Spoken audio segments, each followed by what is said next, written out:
Well, I wish that we were together for this part. This is really hard to do without you in person, and it will not be a discussion that's nearly as long as what we probably usually do together. I am not going to read this whole story again to you because you have listened to it, hopefully. Hopefully, you've read it to somebody and you can read it as many times as you would like or need to. But I want to talk through some of the ideas and details that come through in this story. So we have a story called Kamishibai Man.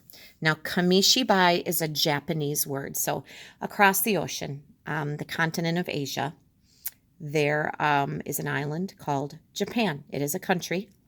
And this story takes place in Japan, Japan. And this man, as you see him dressed here, kind of looks like an old-fashioned outfit that someone might have worn many years ago. And what's really cool is that he does this art of storytelling that is actually a real thing. If you YouTube this, and maybe I'll attach a link today if you want to check it out, you can kind of see examples of the old stories that were told in this manner. They were really a thing. The pictures would scroll across or be shown, put in here on story cards while someone told the story. And then, of course, he brought along candies to sell. And I don't know that everyone that did this would have done that, but this man did. So how can a new invention cause people's lives to change? We will talk about this as I page through the story, because there was the invention of the television that, of course, greatly impacts the storytelling that this man did and made a living from, selling candy. So things can change, and it makes our life have to change. I'm trying to hold this up and sit at our table with our divider in our classroom, so there's not a lot of room here. All right, so we're traveling to Japan, and we find, of course, this old couple, Ji-chan and Ba-chan. So Ji-chan meaning grandpa, Ba-chan, grandma. Of course, they don't have children. They're a kind of a lonely little old couple that live out in the country. And you can tell it doesn't look like they have much. Their house looks pretty simple. And there's an old bicycle there. All right. Now, right at the beginning of the story, we have Ji-chan deciding to take off on his bike, and he's going to go down into the city. And he's kind of reliving memories as he goes. How many years has it been? Do I remember such a fine morning?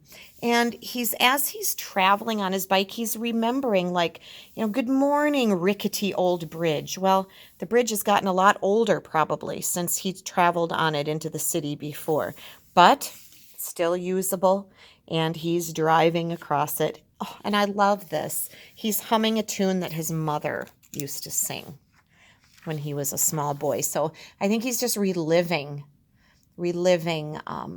his life. I think as we get older, sometimes we kind of think back, and it's hard, but some memories stick with us, and some are very fond memories of special times in our life and special people. Like, I'm sure at his age, his mother is probably no longer living, and so that's a sweet memory of her.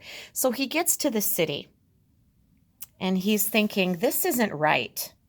I must have taken a wrong turn, but there's that old house I used to go by. And all of a sudden, a horn is blasting at him, and another and another. And why are there so many cars? He's not remembering this. Things are different. And all of a sudden, he's kind of where he's probably shouldn't be. And he's feeling pretty uncomfortable. It's very unfamiliar. Well, because many years have passed and the city has changed. So he's pretty nervous, doesn't know what's going on. He pulls into a vacant lot, which is one of our vocabulary words, which means empty, nothing there. So he pulls into this vacant lot. There's no longer a building there, if there ever was one before. There's nothing much going on there. And he's kind of questioning, why can't I ride my bicycle in peace? I don't remember such rude drivers. And he's irritated. And he's looking around, and the nice park is gone. Now there are shops and restaurants. They chopped down all the beautiful trees to build these shops and restaurants. And he just doesn't understand the change, and he doesn't really like it. who needs to buy so many things and eat so many different foods? I think change gets harder for us as we get older, right? We're used to things the way they are, and when things change, we don't always like that. So the city has grown. There's a lot more traffic. The result for him is he doesn't know what's going on, and he's feeling pretty uncomfortable. So cars are honking at him and such. But progress and change have brought about some big changes in the city. Now, he's in this vacant lot, and he takes this box off of his bicycle. It says he propped up the stage and checked the story cards. So he's taking out his storytelling box, and he's looking at these old paintings that are like these pictures that tell stories. And the bottom drawer of the box contains little jewels, and the little jewels are candies. They are candies that his wife, Bachan made for him, just like the old days. So he's kind of going back in time, remembering, but this is happening as an old man. He really did come down to the city with candy and his storytelling box. Then he takes out these 2 wooden blocks, and he's clacking them together. And he's gathering the children. Come, gather around me, little ones. Your Kamishibai man is here again. Clack, clack, come get your sweets and listen to my stories. So what I'm thinking here is that you're seeing him do what he would have done many years ago. When he got to the city, he would have clacked those wooden blocks together, and that sound would have brought children running and ready to listen to his stories. Okay, so that is why he's doing that. And then you're getting a glimpse here of the little story pictures that go with his stories. And he's kind of picturing, I can see you now, all your bright faces, clasping coins in your little hands. They would bring money. They would bring money so that when they were done listening to the stories, they could buy candy. And that's how he would make money. I'm not sure if this was his only job. The story doesn't really say that, but we know that he sold the candy and made money doing that. So, he's telling the children to be patient. You'll get your sweets, each and every one of you. I have all of your favorites, red ones, green ones, soft ones on sticks. And here comes that boy, the one who never has any money. I'll get to him later. I wonder what he thinks he's going to do with the boy that has no money. Anyway, as he gets to town and he's doing this, suddenly he's thinking back in time. You see here where he's picturing the little boy that doesn't have any money and all of these children coming. Now he's remembering. And so what can be a little bit confusing about a story like this is it's kind of hopping back and forth from present day to many years ago. And he's remembering the way it used to be. And as we go through here, notice he's a younger man here. He's a younger man because this is his memory. And he's remembering all the children standing there while he would tell stories, and they would watch and listen. And he would let them make requests. Oh, the mighty peach boy born from a giant peach. Sounds like our little 1-inch story, doesn't it? And so he goes on to tell a story with this crowd of children. And then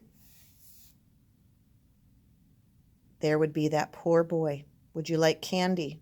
I don't like candies, and ran away. Well, why do we think he did that? Probably because he was embarrassed he didn't have any money. He wasn't going to ask or beg, so he would just run off and say he didn't like the candy. I think Ji-chan would have given him candy myself. Anyway, so we're still back in time, and you can tell that, the picture clue. We have a young man here.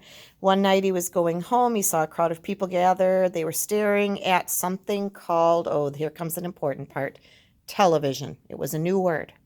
They're staring at this thing that we now call a TV. I was curious too, but not for long. It showed moving pictures. They were all jerky and blurry. The first television pictures were black and white, and they weren't very clear. They were blurry, but it was a new invention, and nothing like that had ever been around before, so it was pretty awesome, and people were very interested in it. And soon what began to happen, as you've read, is that the children, when he would call them to come and listen to his stories, they weren't showing up because more and more of them were getting televisions in their house. In fact, this little girl is saying, hey, be quiet. We're trying to listen, right? So even so, I went on clacking my clappers. One day, a little girl poked out her head out the window and shushed me. The Kamishibai man was making too much noise, so he sat down and he's eating candy for lunch. How could the world change so quickly? Was I a bad storyteller? Wow, but then that boy came, the boy who didn't like candies. Why aren't you watching television? I asked. I don't like television, he said. But you like my stories, I said.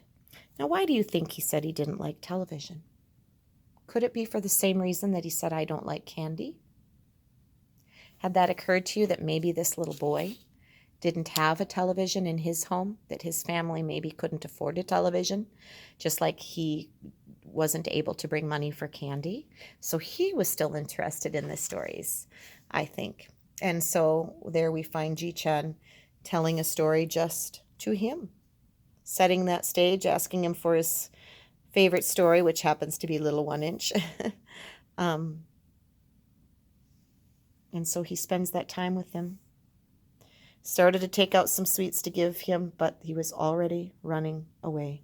That was the last time I saw that boy. That was the last day I was a Kamishibai man.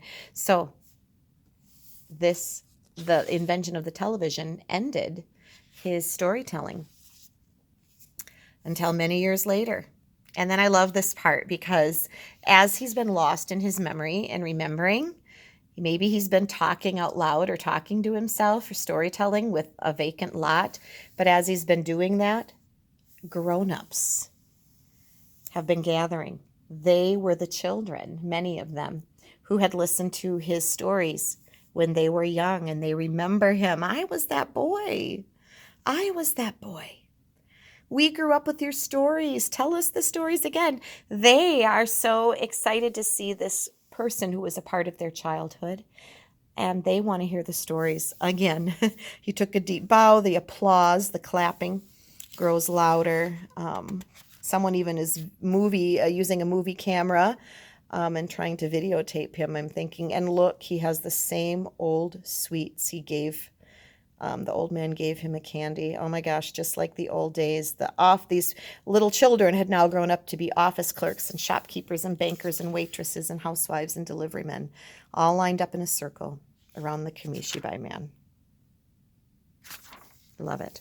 And then, of course, at the end of that day, he returns home, and his wife asks him how it went. Well, of course, oh, look what happened. He ended up being on the evening news. That person with the movie camera evidently was able to turn that into a television news story. And she had seen him. It was a good day. Will you be going out tomorrow? Yes, and the day after.